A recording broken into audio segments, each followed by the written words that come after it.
Vez en el gozo más grande que ha en algún momento disfrutado en su vida? ¿Qué es lo que trae mayor satisfacción? ¿Qué es lo que complace todo su ser? No solo hablando de esta carne, sino su mente, su alma, su espíritu. ¿Qué es lo que puede satisfacer más su corazón? Hay algunos de nosotros que nos gozamos tanto comiendo y se nota, amén. Yo sé que el pastor Denis come también, pero tiene ese privilegio de no subir de peso. Nosotros nos pasamos algo más y sube todos los problemas. Bueno, él y el hermano Will, no sé, son colegas. Pero hay placer en comer. Qué rico es comer. Qué gozo es comer nuestro plato favorito. Ese pollo a la brasa que siempre nos gusta comer. Qué bendición. Hay placer al divertirnos en juegos, en mirar nuestro equipo favorito jugando por la televisión. Hay placer para los ojos, hay placer para la carne. Hay momentos que los niños con gozo salen de acá y van, ya voy a jugar, quiero ir a jugar, quiero ver televisión, quiero ver televisión. Hay placer para muchas edades también. Pero llega a cierta edad el hombre maduro y ¿qué es lo que trae satisfacción? Y si hablamos de la carne, según la palabra de Dios, en el libro de Eclesiastés, al final de los días todo lo que hemos pasado se ha convertido en vanidad y no trae ningún provecho a nuestra carne. ¿Ha meditado, hermano mío, en el placer más grande de su vida? ¿En el gozo más grande, la satisfacción? ¿Cuál será? Cuando volvemos a la palabra del Señor, para el Hijo de Dios, el placer más grande, la satisfacción más grande, la dicha más grande, el éxito que debe corroer todo nuestro ser, es cumplir el propósito por el cual Dios nos creó. Si nosotros vivimos entendiendo y cumpliendo el propósito por el cual Dios nos creó, vamos a encontrar la verdadera dicha, paz, gozo, felicidad, éxito. Porque, hermano mío, nosotros no hemos sido inventados de la nada, no hemos evolucionado de la nada, hemos sido creados de la nada. Dios nos creó y según el libro de Génesis 1 nos creó a su imagen y nos creó a su semejanza y creó al hombre con un propósito. ¿Cuál será el propósito por el cual Dios creó al hombre a imagen y semejanza de Dios? Nos creó para su gloria y para su honra. En algunos no cabe esto, que este Dios es un Dios narcisista o hedonista, solo lo hace por puro placer para sí mismo. Nuestro Dios es un Dios glorioso y se gozó en crear al hombre para su gloria y para su honra. Nos creó a su imagen y nos creó a su semejanza por ese propósito. Somos el reflejo de su gloria. Así que la creación estará satisfecha, la creación se gozará si vive para la gloria y honra del Señor. Ahora el hombre pecó en Génesis 3, Dios prometió un Salvador y en el segundo Adán es Cristo Jesús y Él nos redimió a esta creación caída que somos nosotros. Y en el libro de Romanos 8 vuelve nuevamente a aclararnos el propósito, que Él quiere que seamos a la imagen y semejanza de su Hijo amado. Y en ese contexto dice, por eso los creyentes, a los que aman a Dios, todas las cosas nos ayudan a bien. Porque el propósito del Señor de salvarnos es, una vez más, que usted y yo vivamos para la gloria y honra del Señor, haciéndonos semejantes a Él. Si estoy enfermo, Él me está conformando a la imagen de Dios. Por eso vivo para su gloria. Una hermana que llega a esta iglesia está sufriendo unos serios problemas con enfermedad y estemos orando por ella.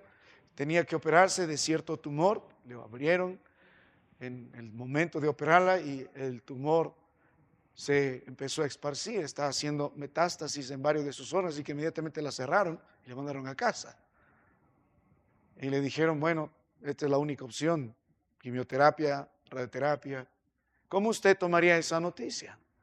¿Cómo puede usted consolar a alguien cuando recibe ese gran, digamos, no problema, pero amenaza contra su vida? Es algo que no podemos hacer. Y el consuelo de la hermana es que todo me ayuda bien, porque el Señor me está conformando a Cristo Jesús. Si Dios me dio cáncer y soy creyente, Él me está conformando más y más a la imagen de Cristo Jesús. Y le digo, hermano, todos vamos a morir en algún momento, sea con cáncer, sea por la causa del Señor, predicando la palabra, alguien que viene, un balazo. Estamos orando por un misionero en los Estados Unidos que ha estado en África y llegó un grupo armado, guerrilleros, y raptaron a este misionero y ahora están pidiendo rescate por él. Su familia no sabe qué hacer y todos están preocupados por ello. Pero si Dios permite que el hombre muera en manos de estos hombres perversos, es para la gloria y honra del Señor. Estaba escuchando la historia de una niña muy interesada en las cosas del Señor. Entró a estudiar en un colegio bíblico, una universidad bíblica, a palabra de Dios, y de pronto el Señor la llamó para ir a cierto lugar también en África a trabajar traduciendo la palabra de Dios para el idioma de estos nativos, digamos, en cierta forma. Y mientras está haciendo su trabajo, enseñando también a los niños en la escuela dominical, apoyando a una familia misionera, igual entró un grupo de guerrilleros e indiscriminadamente mataron a todos. La niña tenía solo 2 años de haber, yo digo niña porque ya uno con los años empieza a mirar a una niña de 20 años, ya es niña, no para nosotros, podría ser su papá, pero solo 2 años. Estuvo solo 2 años en el campo misionero y murió. Alguno diría, la vida de esta niña fue desperdiciada ante los ojos del mundo, con talento, con una vida por delante, pero todo lo que pasó a ella como creyente es para bien, porque es para la gloria de Dios. El apóstol Pablo nos enseñó una gran verdad. En el libro de Filipenses capítulo 1, el verso 23, él dijo de esta forma, porque para mí el vivir, ¿qué es? Cristo, y el morir es ganancia. Y nos muestra algunas lecciones de qué es vivir por Cristo. Y la primera de ellas, él busca que en su cuerpo Cristo sea magnificado, sea glorificado. Si sufre es para la gloria de Dios. Si está encadenado es para la gloria de Dios. Si en algún momento el hombre de Dios está siendo amenazado de muerte, está solo, está muriendo de sed, con gran necesidad, abandonado por muchos en una cárcel romana, el hombre está feliz. El tema del libro de Filipenses es regocijaos. No importa las condiciones, porque el gozo de este hombre de Dios, a pesar de todo el dolor físico que puede sentir y experimentar por la causa del Señor, es que está viviendo para el Señor, está viviendo para la gloria de Dios. No tiene dicha más grande, no tiene gozo más grande que vivir para la gloria de Dios. El evangelio de estos días se ha distorsionado porque todo se basa en los sentimientos y el tema central de los mensajes es el hombre. Estaba escuchando las invitaciones a muchas iglesias y entre muchas bautistas. Si te sientes deprimido, si te sientes cansado, si no tienes lo necesario, ven, vamos a ministrar para que te vaya bien. Y algunos vienen en cierta forma así: estoy enfermo, quiero que Dios me sane. Tengo problemas económicos, quiero que Dios me bendiga. Tengo esto, tengo lo otro, Señor, haz algo hacia mí. No hemos madurado en el propósito por el cual hemos sido creados. Y si Dios no quiere sanarte, ¿qué vamos a hacer? Si Dios quiere que puedas vivir con cierta economía hasta el final de tus días, ¿qué vas a hacer?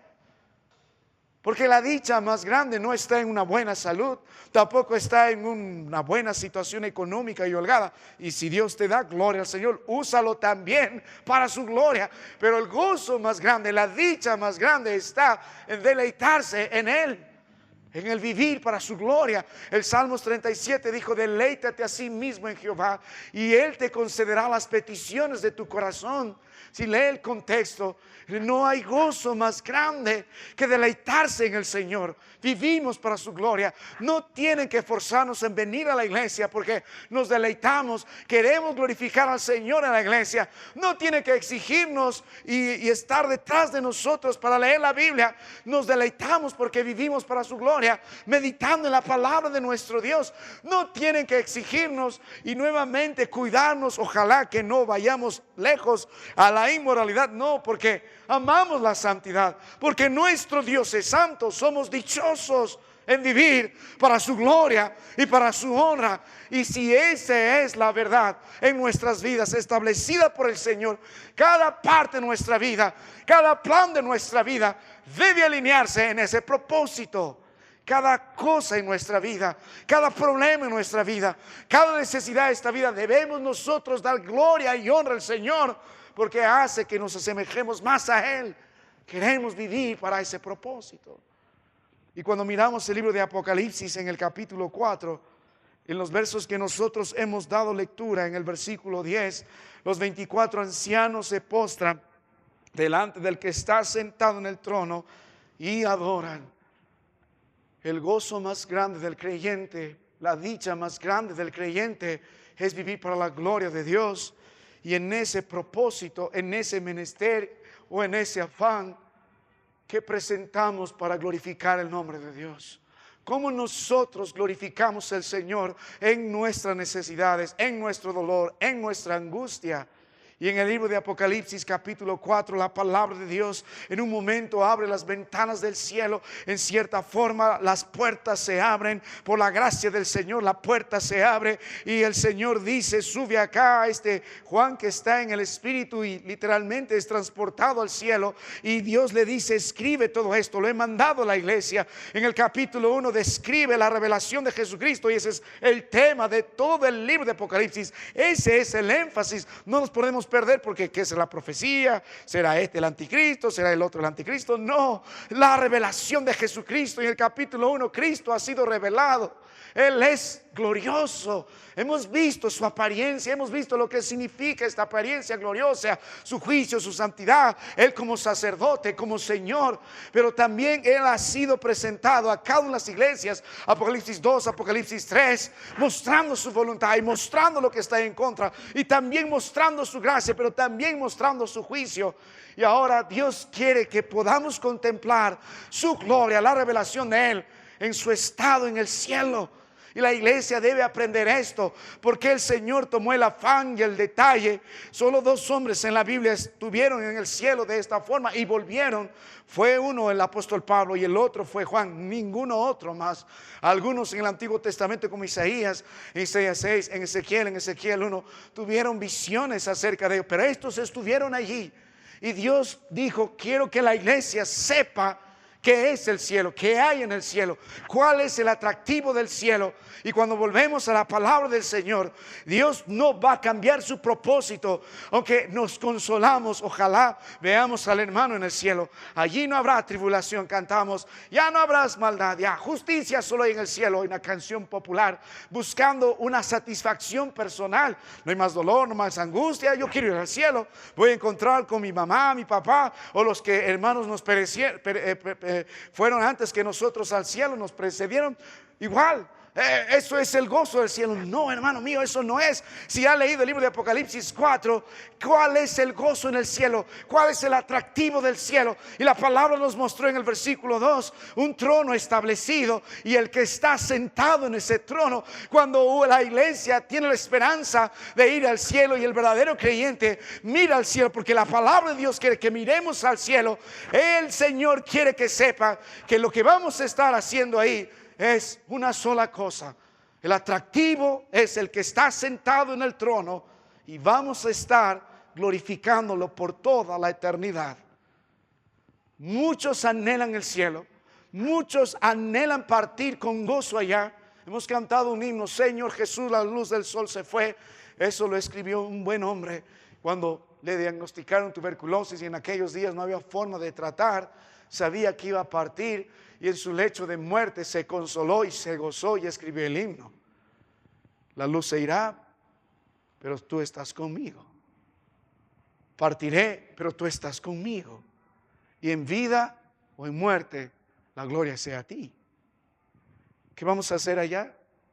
Una sola cosa: vamos a glorificar al Señor. ¿Cómo? Adorándole. La adoración. La palabra adoración significa reverencia. incluso literalmente es postrarse, ¿qué vamos a hacer por toda la eternidad? La manifestación de nuestra dar gloria a Dios es nuestra adoración. ¿Cómo glorificamos al Señor en una adoración bíblica? Si usted anhela ir al cielo y no sabe adorar al Señor en la tierra, ¿para qué quiere ir al cielo? Si usted no vive para la gloria de Dios en la tierra, ¿para qué quiere ir al cielo? Si no ama la santidad del Señor y no quiere cantar de sus perfecciones, de sus maravillas, de su poder, ¿para qué quiere ir al cielo? Imagina un pecador en el cielo. Será un hombre fastidiado de todo, será un hombre perdido, no sabrá por dónde ir, no sabrá las canciones, no sabrá respetar al que está delante del trono. El hombre aborrecerá la santidad, porque cuando miramos la descripción del que está sentado en el trono, y hemos pasado tiempo, porque nuestro mensaje es un trono establecido, y hemos visto quién está sobre el trono, cómo resplandece su rostro, su gloria, su juicio. Lo que hemos visto también es lo que está delante del trono, lo que está alrededor del trono, lo que sale del trono, lo que está junto al trono, y todo esto predica su gloria, su gloria. El cielo es un lugar de luz por la gloria de Dios. Es un lugar donde resplandece el Señor, todo brilla, y es un brillo que opaca al astro más fuerte en nuestro universo, que es el sol.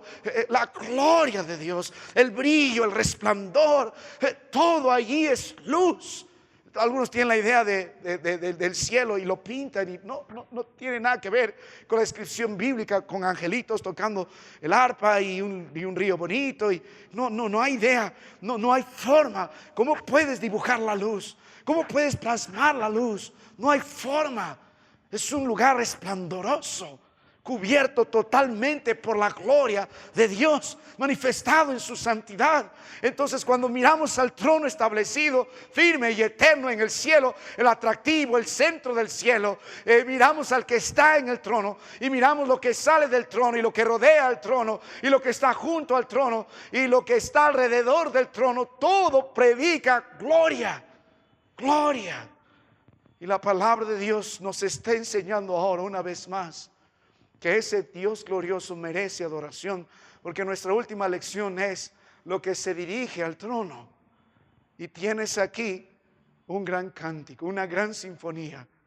Dios nos tiene que mostrar bíblicamente, por eso está Apocalipsis 4, y toma los principios de toda la palabra de Dios, de todas las referencias de adoración al Señor en el Antiguo Testamento, y los pone delante de la iglesia, porque este rollo está escrito a la iglesia. Es un libro de profecía, sí, pero tiene el tenor de una carta. Es la carta del Señor, y ha pasado por cada una de las iglesias en Asia, y cada una de estas iglesias tuvo que desenrollar este papiro, este rollo, para aprender a adorar al Señor, porque Dios merece gloria y honra. No podemos adorar a Dios a nuestra manera.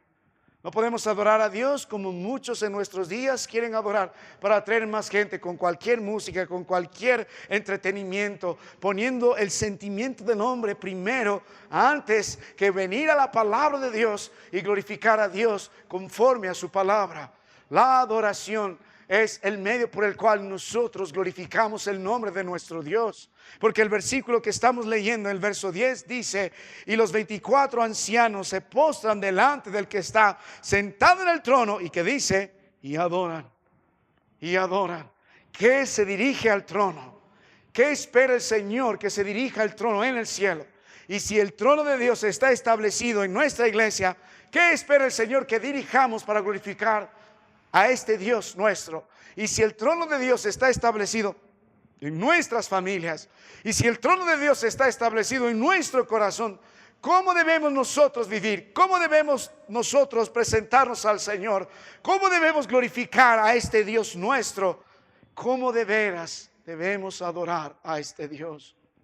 ¿Qué se presenta al trono? No se presenta quejas, no se presenta lamentos, no se presenta un puño levantado como cuadro de rebeldía, no se presenta murmuraciones. ¿Qué se presenta delante del trono? ¿Qué se dirige hacia el trono? Hay una sola cosa, es adoración. Si usted es un verdadero creyente, usted debe anhelar de todo corazón adorar a Dios. Allí va a encontrar el gozo más grande, la satisfacción más grande.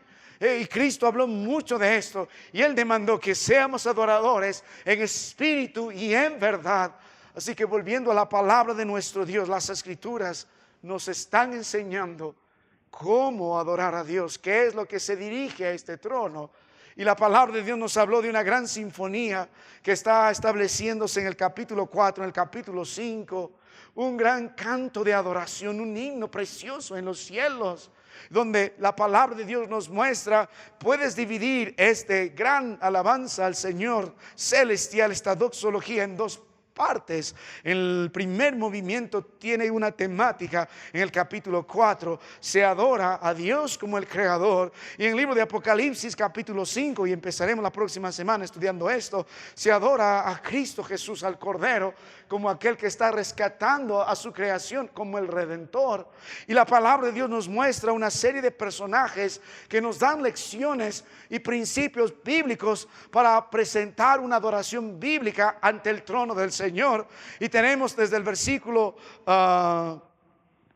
6 nos muestra estos 4 seres vivientes, y luego tenemos a los 24 ancianos. Entonces la adoración, ya hemos estudiado esto, comienza con el cuarteto de estos 4 seres vivientes, cada uno en su lugar. Lecciones anteriores nos mostró cómo servir al Señor. Ya no voy a entrar a esto porque estos seres vivientes son por excelencia siervos de Dios. Y hemos aprendido de cómo servir al Señor delante del trono, pero ahora nos enseñan cómo adorar al Señor delante del trono. Y hemos hecho el énfasis donde la Biblia hace énfasis. Todos están buscando quiénes son estos 4 seres vivientes, quiénes son los 24 ancianos, y hay comentarios, pero más el interés de quiénes son, el énfasis está en lo que hacen. El énfasis está en lo que hacen. Estos querubines poderosos nos enseñaron a adorar a Dios. El versículo 8, su cántico, donde la palabra de Dios dice: y no cesaban de dar día y de noche decir: santo, santo es el Señor Todopoderoso, el que era, el que es y el que ha de venir. Y siempre que aquellos seres vivientes dan gloria, honra y acción de gracias al que está sentado en el trono, al que vive por los siglos de los siglos. Estos 4 seres vivientes comienzan la gran orquesta. Luego se van a juntar los 24 ancianos. Luego el capítulo 5 entra la instrumentación, y luego se agregan todos los seres que están en el cielo. Todos estos millones y millones de seres que están en el cielo, todos estos santos cantan, y luego todo el universo canta. ¡Qué gran sinfonía! Y cada uno de estos personajes tiene lecciones. Así que volviendo a este cuarteto que inicia la adoración a Dios, nos enseñó que nuestra adoración debe ser fiel, porque ellos dicen de día y de noche. Luego nos enseñó lo que debe tener nuestra adoración. La palabra de Dios nos dice que cantamos con el entendimiento. Por eso cuando venimos, cantamos de la santidad del Señor. Venimos para mostrar el poder de nuestro Dios, y cantamos de la eternidad de nuestro Dios. O sea, nosotros debemos adorar a Dios con el entendimiento bíblico de quién es Él. Nuestra adoración no va a ser acepta si no somos fieles, no somos verdaderos adoradores, no solo en la iglesia, en nuestra vida diaria. El énfasis de que sirve venir a alabar al Señor acá si mi trabajo no es para la gloria de Dios, si en lo secreto no glorifico a su nombre, si sigo amando el pecado que voy a aborrecer. Tú no eres un verdadero adorador, no eres fiel en tu alabanza. Hemos visto que si no estamos llenos de la palabra de Dios y no conocemos al Dios de la Biblia, ¿cómo vamos a alabar a Dios de su santidad, de su poder y de su eternidad? Hermano mío, cuando venimos a la iglesia, manifestamos esta adoración que hemos vivido todos los días de nuestra vida.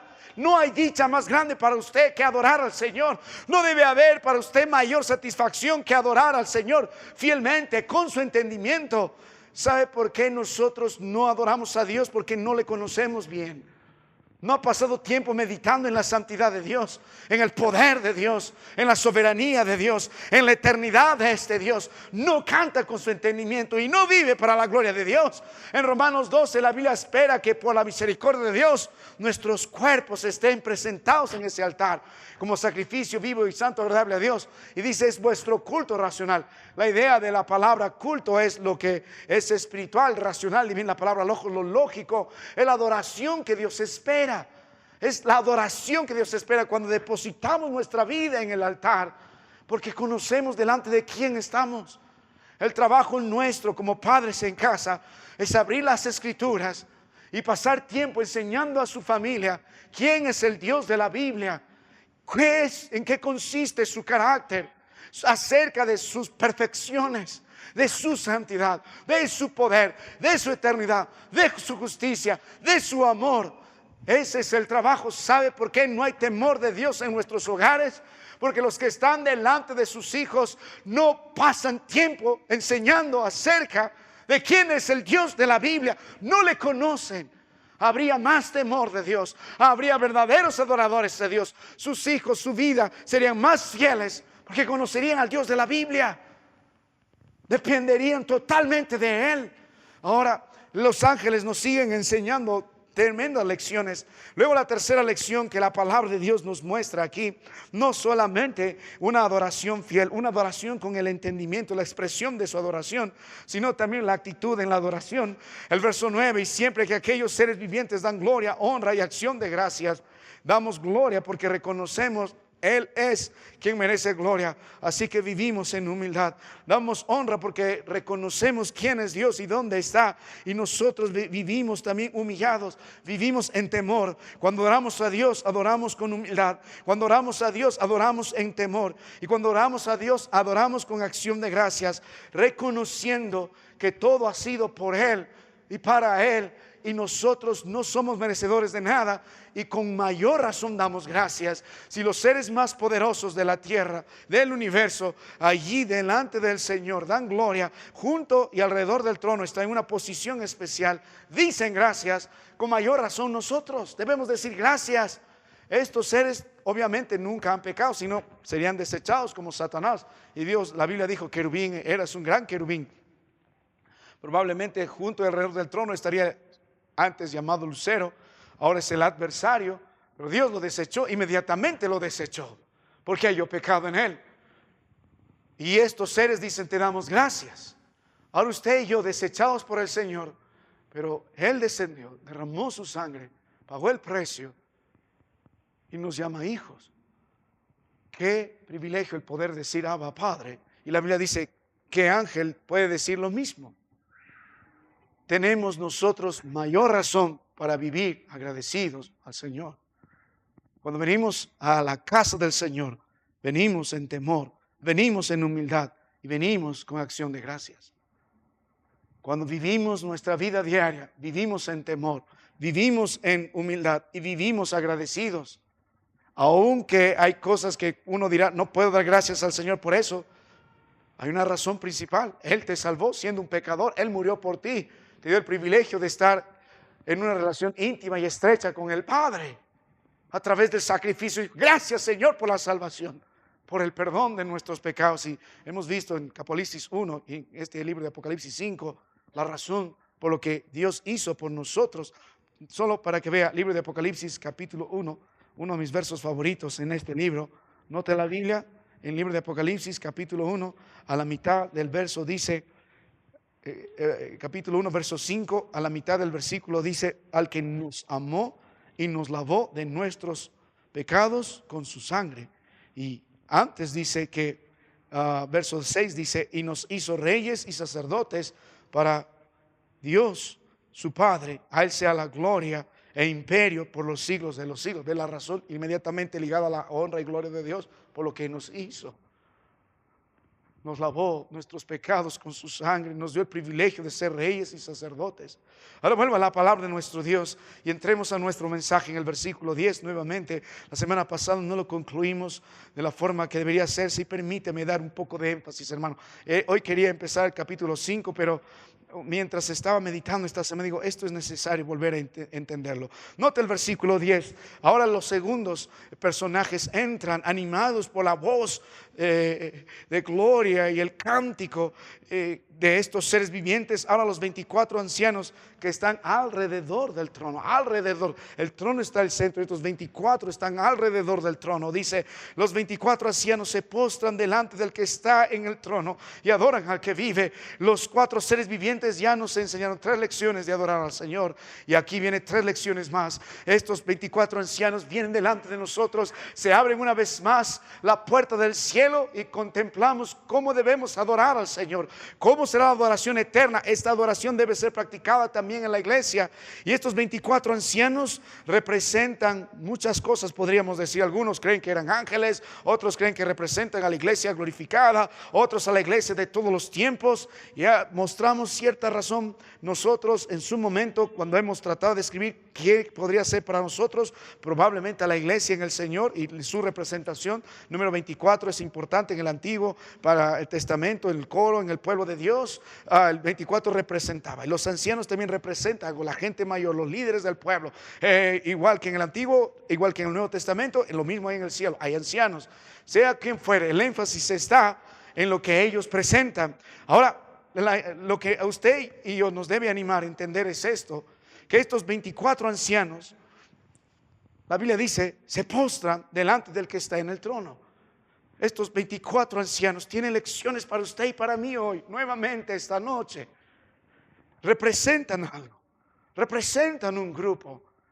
Nosotros vemos en el libro de Tito, la palabra del Señor espera que este varón Tito establezca ancianos, y hemos visto la importancia de los ancianos, la representación.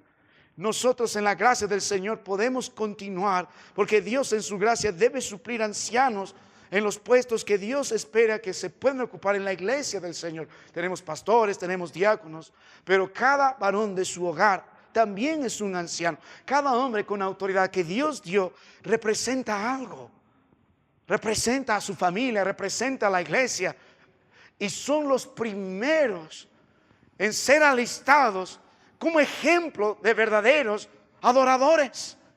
Su familia debe aprender a adorar a Dios por aquel varón que está delante de ellos. Él debe ser un anciano, un hombre maduro, en representación de los suyos, enseñando a su familia cómo venir delante de Dios, cómo adorar a Dios, cómo gozarse en glorificar a Dios. Ese debe ser el trabajo en nuestras vidas, ese debe ser el afán. Y en nuestra amada iglesia, nosotros que estamos delante del Señor, delante de ustedes, nuestro trabajo también ser ejemplo de hombres creyentes, ancianos, en nuestro ministerio en el hogar, en nuestro ministerio en la iglesia, irreprensibles, pero también Dios nos llama a ser ejemplos en la adoración. Cada uno de ustedes, hermanos, tienen un testimonio de cómo adoran al Señor, de cómo viven para el Señor. Hay algunos que delante de sus hijos han fracasado en adulterio, en inmoralidad. Entonces, pobre de estos niños, ¿cómo aprenderán a adorar a Dios con un testimonio de inmoralidad? No se puede glorificar el nombre de Dios así. Ojalá que Dios en su gracia se provea en nuestra iglesia y en sus familias de verdaderos adoradores, de ancianos. Oh, hermano mío, ¿y qué lecciones nos muestran estos adoradores? Nuevamente en el versículo 10, la primera lección que los ancianos nos dicen: ustedes necesitan tener la actitud correcta para adorar al Señor. En este caso, el sentido correcto, la postura correcta, porque ¿cuál es la postura de la adoración? Y la Biblia dice, se postran. ¿Por qué nos muestran esta gran actitud delante del trono? Cuando estos ancianos van a adorar, se van a unir al cántico de los 4 seres, se postran delante, no de los hombres, se postran delante, no de las grandes autoridades de este mundo, solamente se postran delante del que está sentado en el trono. Ellos no se humillan delante del mundo, ellos se humillan delante de Dios. Ellos no temen a los hombres, ellos temen al Señor. Esta postura es una expresión de reverencia absoluta. Estos ancianos temen al Señor, literalmente doblan sus rodillas, literalmente se postran, literalmente ellos muestran delante de Dios que esta es la forma de venir ante Él. No tenemos un rostro altivo, no tenemos nosotros el orgullo sobre la demanda de las cosas que necesitamos delante de Dios. Cuando venimos a adorar al Señor, vivimos completamente en reverencia absoluta. Vivimos en un temor santo delante de los ojos del que vive. A lo largo de la palabra de Dios, tanto en el Antiguo como en el Nuevo Testamento, Dios permitió ese tipo de adoración. En el libro de Mateo 17, en el verso 6, habla que los discípulos se postraron sobre sus rostros y tuvieron gran temor. Y Cristo no les dijo, hey, no te postren. No, Él aceptó todo eso. Vimos también la historia de la mujer que vino postrado a los pies de Cristo y derramó todo lo que ella tenía y se puso a sus pies. Y ante la cuestión del religioso y el cuestionamiento del religioso, Simón el fariseo dijo, ves a esta mujer donde está, a los pies del Señor. Mi amado hermano, la adoración de todo anciano debe ser así, a los pies. No solamente en nuestra iglesia debemos doblar nuestras rodillas. Y yo invito a todos los hermanos, vengan a adorar al Señor, vengan a orar media hora antes. Esta iglesia ha establecido doblar nuestras rodillas porque dependemos de Él. Es una expresión de reverencia absoluta. Él es Dios, no yo. Él merece gloria, no yo. Usted debe doblar sus rodillas con su familia y mostrar delante del Señor reverencia con su familia. Usted debe doblegar ese corazón duro y orgulloso y todos los días debe presentarlo delante de Dios en reverencia absoluta. Y es una práctica constante de estos ancianos a lo largo de la palabra de Dios. En el libro de Apocalipsis se repite 6 veces. Apocalipsis 5:8, Apocalipsis 5:14, Apocalipsis 7:11, Apocalipsis 11:16, Apocalipsis 19:4. Los ancianos siempre vuelven a sus rodillas, siempre se postran delante del trono. Es una expresión única, es una expresión constante, es una expresión de humillación, es expresión de reverencia. No hay otra forma. Si usted de veras es un adorador, siempre va a buscar estar a los pies del Señor. Siempre va a buscar a los pies del trono. Siempre va a doblar sus rodillas. Siempre va a estar orando. Siempre va a estar meditando. Siempre va a estar viviendo en reverencia, en humildad ante el trono.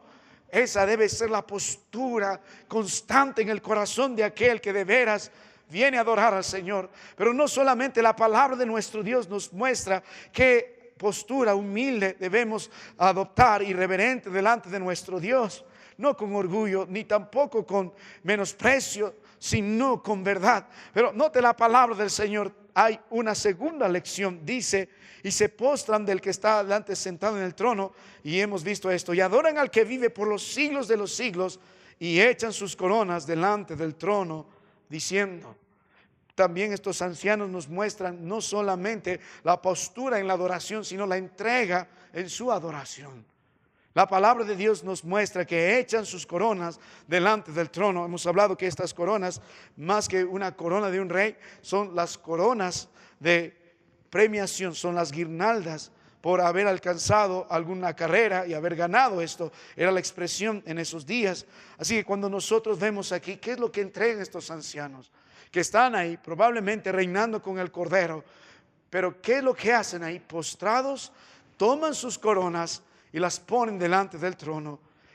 ¿Cuál es la entrega de estos hombres en adoración? Ustedes deben mostrar, hermano, no solo en su postura, no solo deben meditar en la postura de su adoración, sino en lo que presentan en su adoración. ¿Qué ofrecen al Señor?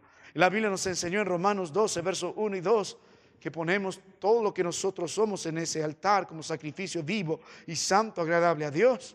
Y estos ancianos están haciendo lo mismo en el sentido de que, en primer lugar, están ofreciendo una confesión plena de que Él es el Rey, Él es el Señor. Sí, estos pueden tener cierta autoridad, pero no tienen ninguna autoridad que no vino de parte de Dios. Todo lo que ellos son reconocen que es por la gracia de Dios. Donde ellos están reconocen que ha sido por la gracia de Dios. Como el apóstol dijo, soy lo que soy por la gracia del Señor. Ellos reconocen, Él es el Señor, Él es la autoridad, su palabra es la autoridad. Y Él merece gloria y honra por más privilegios que tienen de reinar con el Señor, de estar cerca al Señor. Ellos ofrecen toda su autoridad al Señor. Ellos reconocen toda autoridad del Señor. Ellos ofrecen toda su posición delante de Dios. Ellos ofrecen todos sus privilegios delante del Señor. Hermano mío, es algo que muy pocos pueden mirar en sus vidas. O Él es el Rey en nuestras vidas o no lo es. O estamos agradecidos por lo que ha hecho a nuestro favor y nos ha ubicado en su pura gracia, en su servicio. Todo este reconocimiento debe ser puesto al Señor. Nada hay para que jactar, nada hay que nosotros podamos asumir lo propio. Todo es para la gloria de Dios. Todo lo que ha hecho por nosotros es para su gloria. Todo lo que ha hecho para ponernos en un lugar es para su gloria. Todos los privilegios que nos ha dado es para su gloria. Así que cada cosa que hemos recibido del Señor está puesta a Él. Luego puede ver también la palabra del Señor en esta manera de echar sus coronas. Va a representar para nosotros un acto de rendición también, de sometimiento a su soberanía. Aunque estos podían gobernar al lado del Señor, aunque estos podían disfrutar de estos privilegios, ellos se someten al Señor. Ellos ofrendan su servicio al Señor. Ellos se sujetan a la soberanía de Dios. Porque mira el libro de Apocalipsis capítulo 5, Apocalipsis 4, la palabra de Dios dice el verso 11: Señor, digno eres de recibir la gloria y la honra y el poder, porque tú creaste todas las cosas y por tu voluntad existen y fueron creados. Ellos conocen acerca de la voluntad de Dios, de esa voluntad soberana que Dios hace lo que quiere, cuando quiere, como quiere, por amor a sí mismo, y todo lo que hace es bueno en gran manera, y por su gracia ellos están ahí, por la voluntad de Dios están allí, sin merecerlo. Cuando ellos ofrecen al Señor todo lo que Dios ha hecho por ellos, todo lo que Dios ha hecho en ubicarlos, lo ponen delante de Dios. También ofrecen toda sujeción delante de Dios. Tú eres la autoridad, tú eres el Señor. Nosotros ofrecemos nuestra lealtad, Señor. Nosotros ofrecemos nuestra obediencia delante de ti, Señor. Es la corona echada. Nosotros ofrecemos nuestra lealtad. Todo lo que tenemos es por ti. Nosotros, Señor, ofrecemos nuestra obediencia a ti. Tú eres el Señor soberano. Nosotros queremos someternos constantemente a tu voluntad. No podemos adorar a Dios siguiendo nuestra propia voluntad, haciendo las cosas a nuestra manera. Dios nunca va a aceptar esa adoración. Exactamente después de presentar nuestros cuerpos en Romanos 12, verso 1, el verso 2 dice: no os conforméis a este siglo, sino, ¿qué dice? Transformaos por medio de la renovación de vuestro entendimiento, para que comprobéis cuál sea la buena voluntad de Dios, agradable y perfecta. ¿Quiere conocer la voluntad de Dios? Si no es un verdadero adorador, nunca va a conocer la voluntad de Dios. ¿Por qué Dios le mostraría su voluntad? Porque usted contrariamente está en contra del propósito de Dios. No quiere vivir para el Señor. ¿Por qué va a buscar la voluntad de Dios? Entonces, si usted medita en las Escrituras, los ancianos que ofrecen su lealtad, que ofrecen los ancianos el sometimiento a la soberanía suya. Y finalmente, hermano mío, cuando dice la Biblia y echan sus coronas, hemos meditado en la palabra corona. Todo lo que ellos hicieron fue recompensado. Toma esa corona, lo toman y lo ofrecen al Señor. Ellos renuncian voluntariamente a toda gloria personal. Toda recompensa mía, Señor, es tuya. Yo no merezco nada. La palabra de Dios dice en el libro de Juan 3, verso 30, a través de la voz del Bautista, dijo: es necesario que Él crezca, pero que yo mengüe. Este mismo varón dijo: yo no siquiera soy digno de desatar el calzado de sus pies, esas soguillas, ese pasador, digamos, en nuestros días. No soy digno ni siquiera de hacer eso. Señor, lo que yo te ofrezco es toda gloria y otra honra. Yo renuncio a toda gloria personal. Sabe, hermano mío, usted no puede ser un verdadero adorador si no es leal al Señor. Usted no puede ser un verdadero adorador si no se somete a la voluntad de Dios. Usted no puede adorar en espíritu y en verdad al Señor si busca gloria para sí mismo. Si no renuncia a toda gloria, ¿cómo puede adorar a Dios? Hay otros que buscan la gloria de esta tierra, se ubican donde no deben ubicarse, buscan la fama. Cantamos el himno Prefiero a Cristo. El hombre que escribió ese himno cantó con gozo: yo prefiero a Cristo que el oro y el mundo y todas las riquezas que este mundo ofrece. Yo prefiero a Cristo. No hay ninguna gloria para mí. Vuelva a la palabra de nuestro Dios, hermano, en el versículo 11, y terminamos con esto. Señor, digno eres de recibir la gloria y la honra. Estos ancianos nos han mostrado una postura de adoración. Si es un anciano en el Señor, adore al Señor, doble sus rodillas, doble su corazón. Si es un verdadero anciano en el Señor, ¿qué ofrece? Uno debería ofrecer su lealtad, debería ofrecer su obediencia, debería ofrecer toda recompensa al trono del Señor. Pero finalmente nos muestra otra vez el contenido de su adoración. la expresión. Ellos cantan también, al igual que los ángeles, con el entendimiento y dicen Señor. Ellos entienden que Él es el Señor. Y ellos entienden que Él gobierna sobre todos, pero más que nada es su Señor. Aunque podemos decir Cristo es el Señor, pero si no es su Señor, no tiene sentido adorarle. Si Él es el Salvador, pero también es el Señor. No solo usted recibió a Cristo como Salvador, sino recibió a Cristo como Señor. Usted entendió, yo he sido esclavo del pecado, esclavo de Satanás, esclavo del mundo, pero ahora Cristo Jesús es mi Señor. Él me compró por gracia, derramó su sangre. Entonces ellos cantan entendiendo delante de quién están. Ellos alaban del señorío. Tú eres mi Señor. Yo te doy gracias por comprarme por precio, por liberarme del pecado, liberarme de la pena del pecado, del poder del pecado, de la posesión del pecado. Y cantan de su dignidad. Digno eres. La palabra digno aquí se usaba solo para los emperadores en aquellos días. Cuando hablaban de esta palabra, hablaban de alguien que tiene cierta gloria, cierta postura que ningún otro tiene. Y aquí se usa para hablar del gran rey. Digno eres, digno eres. En Apocalipsis 5, el versículo 2 va a preguntar, ¿quién es digno de abrir los sellos? ¿Quién es digno? Y el verso 11 ya está mostrándonos quién es digno. Digno eres, digno eres. No hay otro que merece gloria y honra. Hermano mío, otra vez volvemos al punto que comenzamos. Toda gloria y honra solamente es para aquel que está sentado en el trono. Nuestra alabanza, nuestra vida, todo nuestro quehacer, todo nuestro peregrinaje en la tierra debe terminar con el propósito de glorificar al Señor, porque Él es digno. Nosotros que somos dignos de muerte, nosotros somos indignos. Aún el hombre romano reconoció esto. El centurión dijo, Señor, yo no soy digno ni siquiera que entres en mi casa. Y la verdad, nosotros no somos dignos ni de siquiera venir a este lugar y hablar de Él. Él sí es digno, nosotros no. Aún siendo indignos, Él se acercó a nosotros. Él es digno de recibir la gloria y la honra. Y la palabra de Dios nos muestra el reconocimiento de este esplendor divino. Él es digno, Él es digno. Y en esa dignidad, ¿qué merece el Señor? ¿Cuál es ese valor? Él recibe toda gloria. Y hemos visto eso. Todo peso es a Él. La palabra es doxa. Toda alabanza es a Él, toda honra, nuestro temor a Él y el poder, hablando de su soberanía. No hay nada imposible para nuestro Dios. Pero ahora no solo mire el valor de su dignidad, sino la razón de su dignidad. Mire el final del verso, dice, porque tú creaste todas las cosas, y que dice, y por tu voluntad fueron creadas. Estos ancianos nos están preparando para lo que va a pasar en el capítulo 5. ¿Por qué razón merece Él gloria? ¿Por qué razón Él merece honra? ¿Por qué razón Él merece el poder? Porque Él en su soberanía, en su voluntad, creó todas las cosas. Y todas las cosas, como dice Colosenses, fueron creadas por Él y para Él. Y en Él subsisten. Y en el libro de Apocalipsis 5, la creación que fue, desechada por el pecado, ahora en el libro de Apocalipsis 5, se prepara para que sea redimida nuevamente.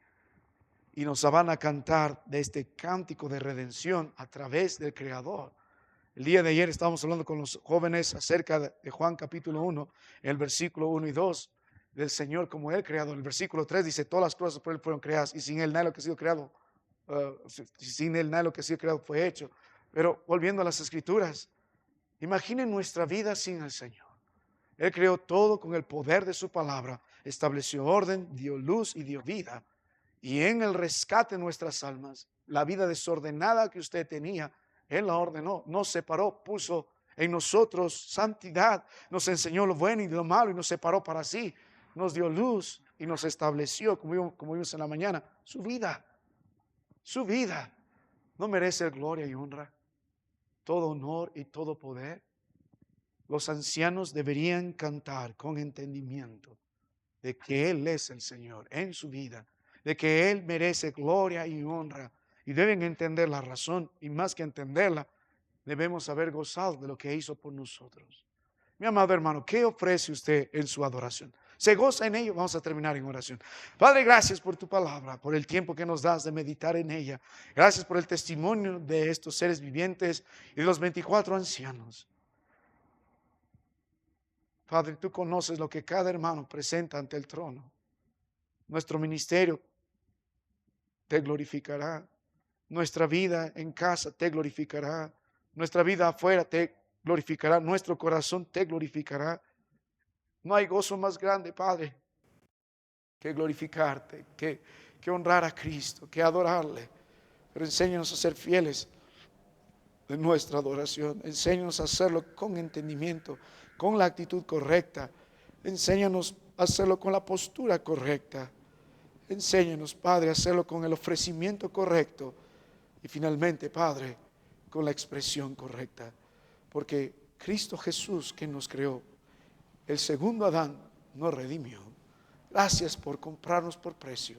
Tú mereces gloria, honra y poder, porque tú eres digno.